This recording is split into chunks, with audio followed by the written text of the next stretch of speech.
So I'm a chiropractor here at the Wellness Way as well. Additionally, I'm the massage therapist here at the clinic. I also have a black belt in karate, so if any of you start mouthing off, you're going to have to answer to me. I am married with one daughter, and here she is, our little fuzzy daughter. My wife says she has my ears. I don't know if I agree with her, but. And her name is Sakura, and she actually has a couple allergies of her own. She is in fact allergic to chicken and grains, which we had to learn through trial and error. She got really, really itchy when we fed her food that had some of that stuff in it. But now she's doing a lot better. Okay, let's talk a little bit more about allergies themselves.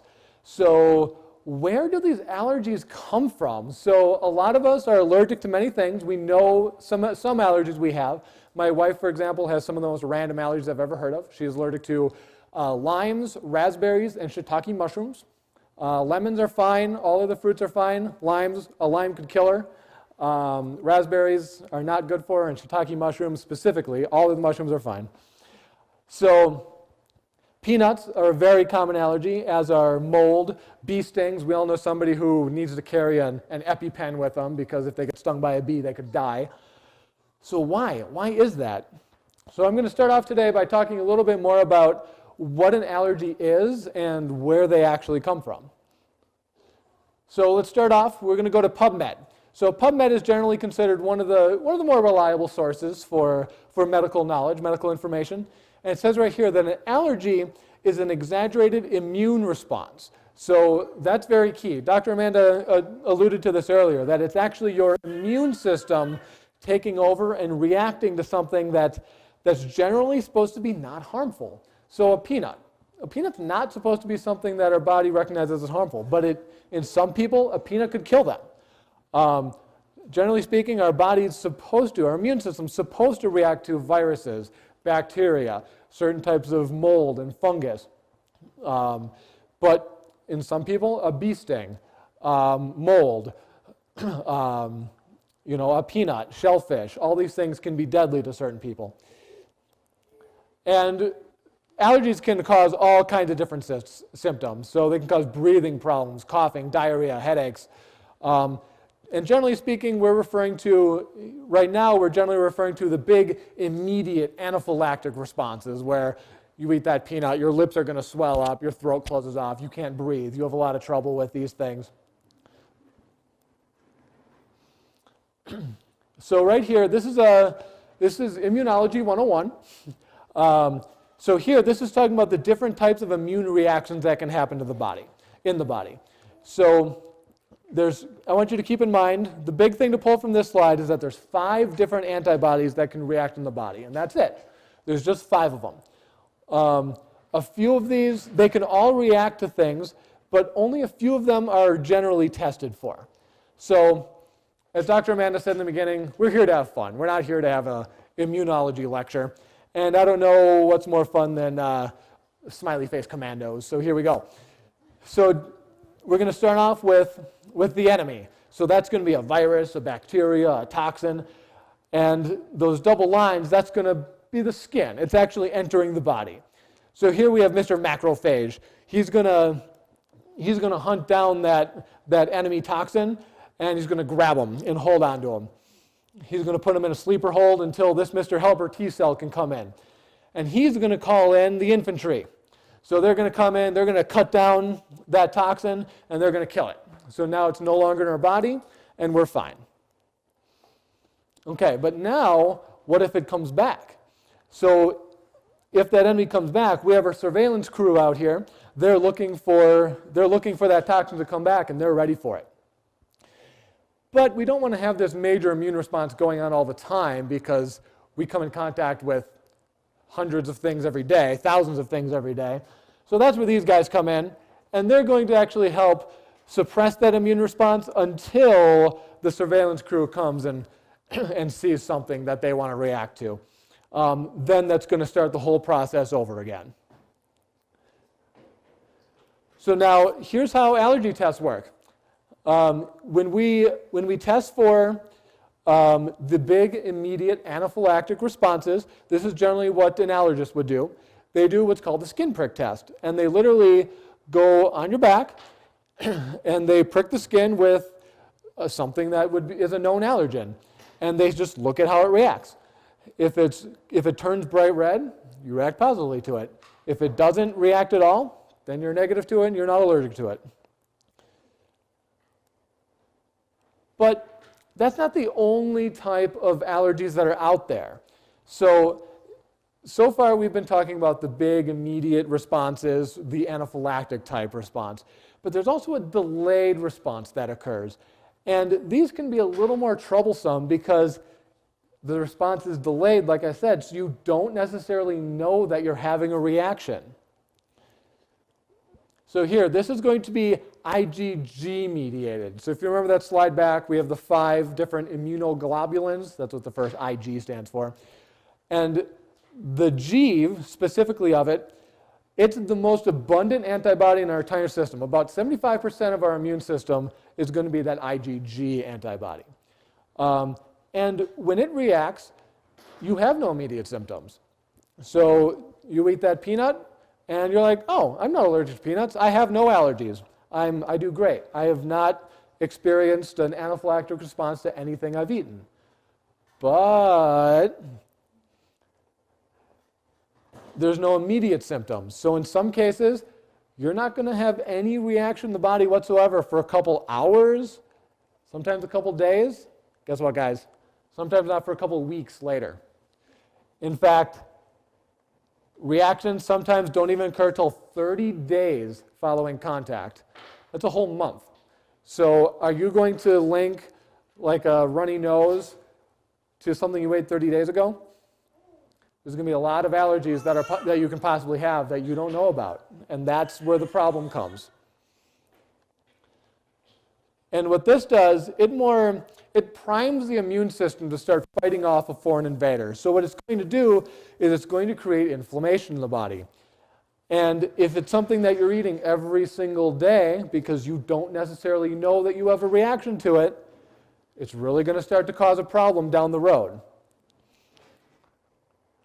So here's a nice flow chart that kind of gives a better description of what's going on. So we're going to have an immune response, which is an allergy. Okay.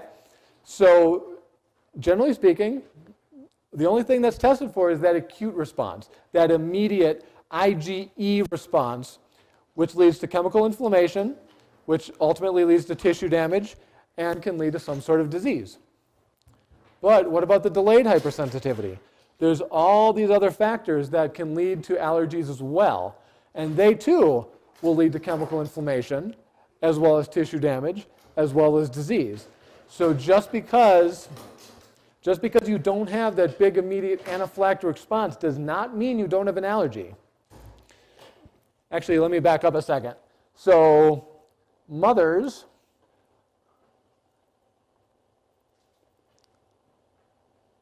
all right, so I wanted to avoid the immunology lecture, but here we go.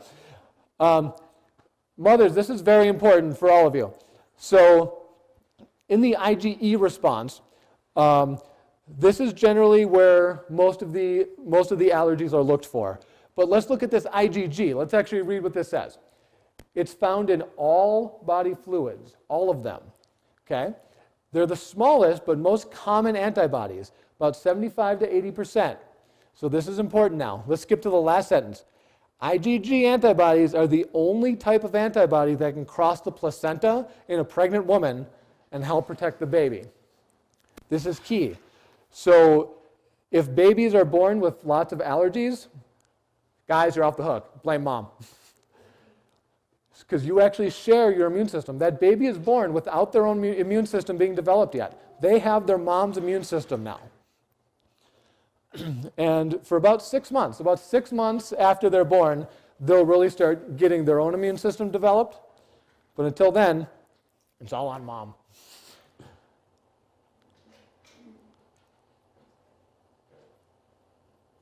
Okay. So now we have an allergy. Where did this allergy come from? So possibly we can blame mom, but I'm not going to stand up here and blame women for everything. Sometimes foods that you eat can cause the allergy. Not always, but if it's a food that you're eating every single day, your body starts to react to it after a while. If you have an overstimulated immune system, then it'll actually start to trigger based on something you're eating every day. So the biggest thing to take from this slide, guys, is you want to rotate your food. Do not eat the same thing on a daily basis. If you make your own homemade almond milk, don't drink that every day. Don't eat, if you have, let's say you guys go home and have chicken for dinner tonight when we're done here. Please, if you have leftovers, don't finish it off tomorrow. Just wait a day. It's not going to go bad in one day. You can wait one day before you have those leftovers. And then you should have leftovers from the previous day, so you should be okay. Things should all work out for you. And of course, sometimes toxins, foods can act as toxins in other ways. So let's throw out a few definitions real quick. I'm going to use the example of gluten for my examples here, because being gluten-free has kind of become a fad. A lot of people are going gluten-free. They don't know why. They just know it's a thing you're supposed to do. So gluten is something that people are talking about right now, and people will say, oh, I'm just sensitive to gluten. I don't have an allergy, I have a sensitivity. Or I have a gluten intolerance. Or I legitimately have a gluten allergy. But very seldomly do they really know what the difference is when they say these different things. So we're going to address that right now. A sensitivity is the most minor type of response you can have. It means that your body doesn't tolerate it very well, you don't digest it fully, but it's not doing any damage. It's not really causing a trigger in the body. Just for some reason, your body doesn't digest it and doesn't handle it very well. Okay, now let's look at intolerance. And intolerance is actually when you start to see tissue damage occur. So if you're gluten intolerant, you start to eat the gluten, and it's going to actually trigger something within the body, and within the gut, you have these little fingers sticking up in here that grab all the food and help digest it. If you have a gluten intolerance, those will start to get destroyed. And you won't be able to digest any food because those will start to get destroyed because of the gluten you're eating. Now, the most severe response is going to be an allergy. An allergy is when you're genuinely triggering the immune system as soon as you eat it. It hits the GI, it hits the bloodstream, and now the immune system has reacted. You're going to get you're going to start getting symptoms. You're going to start sneezing, itching. It could be an IgE response, which you all know means an immediate anaphylactic response, or it could be an IgG response. It depends on which antibody is triggering. So that could be you're eating it, you think you're fine, but it's still causing internal damage that you don't necessarily know about. So let's talk a little bit about leaky gut syndrome. It's probably something that most of you have heard of, but generally speaking, it's not very well understood. So until today, it's going to be very well understood after today. So something is going to trigger the response. So be it some kind of proteins in the food you're eating, be it antibiotics, drugs you're taking, actual food allergies, various toxins, or stress. Menopause, pregnancy, lots of things can trigger these issues in the gut. And then, so you see these are the little finger projections I was talking about, and each of these cells, they're connected by something called a tight junction. So we're going back to high school biology class here. I see some grimacing out there. So we have the tight junctions that are holding those cells together, which is very important because we don't want things getting in between there. It needs to get digested and broken down first. If something gets in between those cells, it gets into the bloodstream early before it's ready to be absorbed.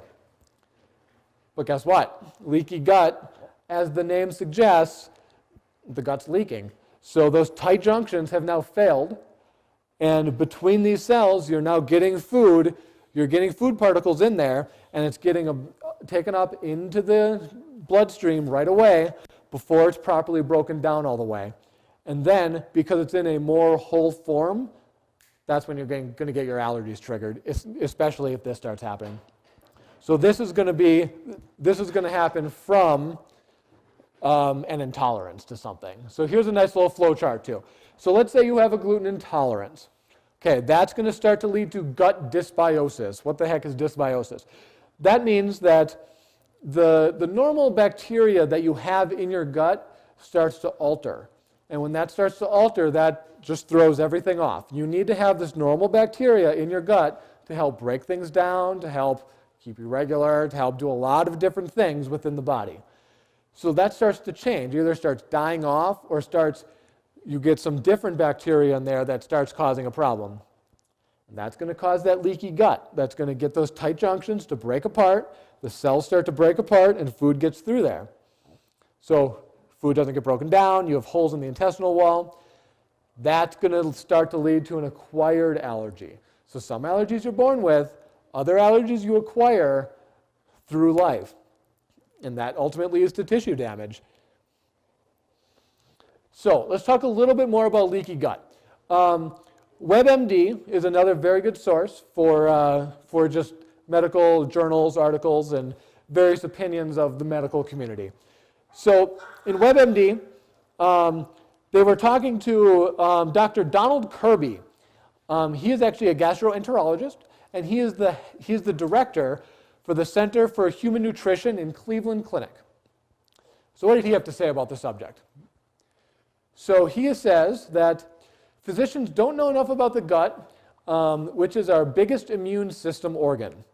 Leaky gut syndrome isn't a diagnosis taught in medical school. Instead, leaky gut really just means that you have a diagnosis that still has not been made. And you just have to hope that your doctor's a good enough Sherlock Holmes, but sometimes it's very hard to find a diagnosis. So they don't even necessarily, they acknowledge that it exists, but they don't acknowledge that it's a condition of itself. They're trying to say that there's something else going on that is causing it. And ultimately, he says, we know a lot, and we know that it exists, but in the absence of evidence, we don't know what it means or what therapies can directly address it. So they know it's there, but they don't know what to do for it. They have no idea.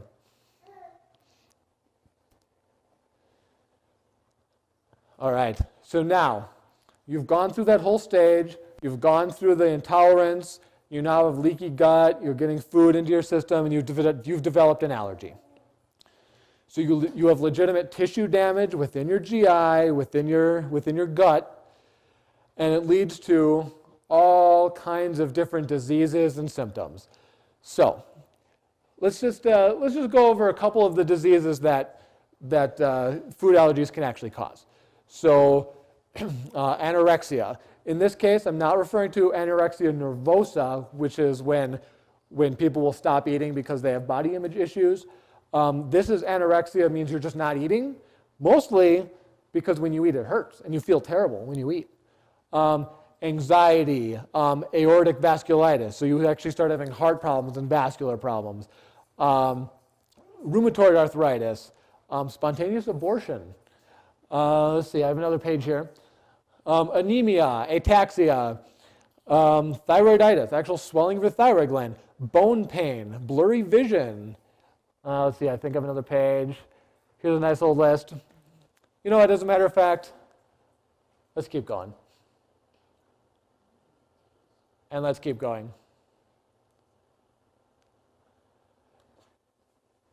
So we roughly did this in alphabetical order. We put in a few others that seemed key.